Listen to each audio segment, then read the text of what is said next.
Bueno, y el día de hoy la tercera caravana migrante entró a territorio mexicano y la cuarta espera en territorio guatemalteco. Carlos Arrazola, él es editor general de política de Plaza Pública en Guatemala. Le agradecemos esta comunicación. Muy buenas noches, Carlos.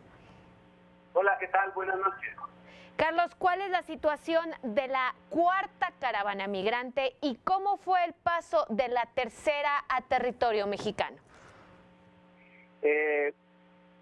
Las tres anteriores caravanas han sido grupos más pequeños, uno procedente de Honduras y dos más de El Salvador.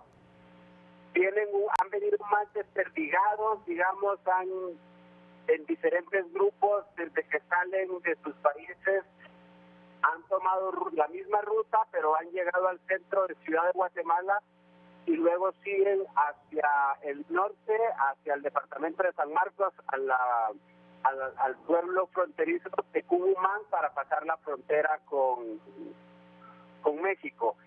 A diferencia del primer bloque, la que salió el 13 de octubre desde San Pedro Sula, Honduras, las otras han sido más pequeñas, pero no existe un censo, digamos una cifra de cuántas personas, pero se habla de que el primer grupo, que es el que anda ahora mismo entrando a Veracruz, que en su mayoría son hondureños, lleva unas 7,000 personas. Claro. Y los tres grupos anteriores más o menos son entre 1,500 y 2,000 cada uno de estos grupos. Muy bien, Carlos, ¿cuál fue la situación que aconteció el día de hoy?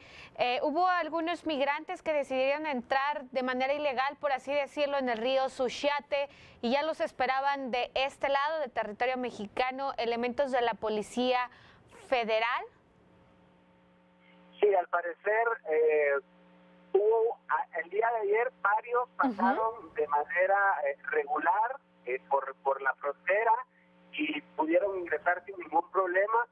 Sin embargo, el grupo que salió ayer por la mañana de San Salvador y que llegó este día a Tecumumán, a la frontera, no le permitieron de nuevo el paso a las autoridades migratorias mexicanas y optaron a hacerlo de manera irregular a través de las aguas del río Suchiate.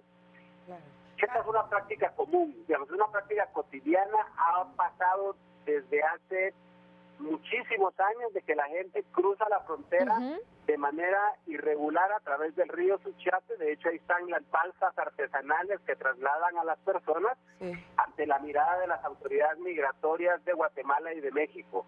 Claro. Ahora, evidentemente, ha llamado más la atención por el volumen y por la connotación política que tienen las caravanas, pero por eso es que hay más presencia policial. Sin embargo, esto no es una novedad, digamos. Claro. Es novedad en el sentido de que ahora vienen grupos grandes dando la cara, es decir, no ocultándose que son migrantes indocumentados. Claro. Pero los migrantes centroamericanos tienen desde siempre, desde los últimos 20, 30 años, han migrado de manera masiva hacia Estados Unidos. Y ahí están las cifras, que no sabemos cuántos salen. En promedio, las organizaciones académicas y los estudiosos dicen que hay un promedio de 200 guatemaltecos diarios que salen de manera irregular hacia los Estados Unidos. Muy bien. Las cifras que tenemos son impresionantes. En lo que va de este año, solo por dar un número concreto, 20,000 niños guatemaltecos han viajado no acompañados hacia los Estados Unidos. Estamos hablando de niños, no estoy hablando de la totalidad. Claro. Entonces, el fenómeno ha persistido, solo que ahora tiene una connotación política por todas sus implicaciones. Claro. Carlos, muy buenas noches. Te saluda con gusto Lupita García Girón. Y bueno, precisamente hablando de este tema, ante la presión de Estados Unidos hacia el gobierno guatemalteco, entonces, ¿el gobierno de Guatemala no ha aplicado ninguna medida diferente a las que ya ha puesto en marcha en años anteriores? Las presiones de Estados Unidos, que ha sido básicamente la amenaza del presidente Trump de cortar la ayuda económica para Centroamérica, fundamentalmente para el Triángulo Norte, creemos que no es una cuestión automática, sino que al final de cuentas quien toma esas decisiones es el Congreso y no necesariamente el Ejecutivo. El gobierno lo que ha hecho, pues es ha puesto a las fuerzas de seguridad en las zonas fronterizas, un poco tratando de evitar que los migrantes crucen las fronteras, tanto la de Guatemala con El Salvador y Honduras, así como la de Guatemala con México. Claro.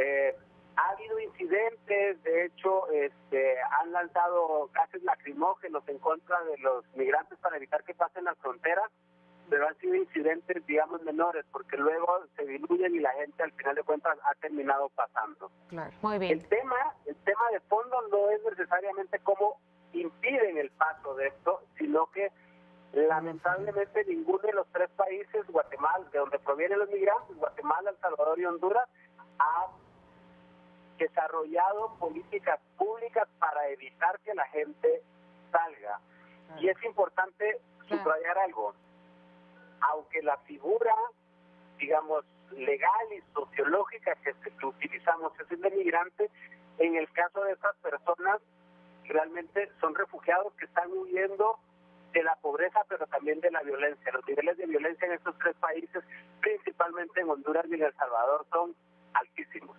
Claro. Carlos Arrazola, editor general de Política de Plaza Pública en Guatemala, te agradecemos esta comunicación, esta información y por supuesto vamos a estar al pendiente de los demás grupos de migrantes centroamericanos que decidan entrar a territorio mexicano en busca del sueño americano. Ha sido un placer. Muchísimas gracias, un abrazo.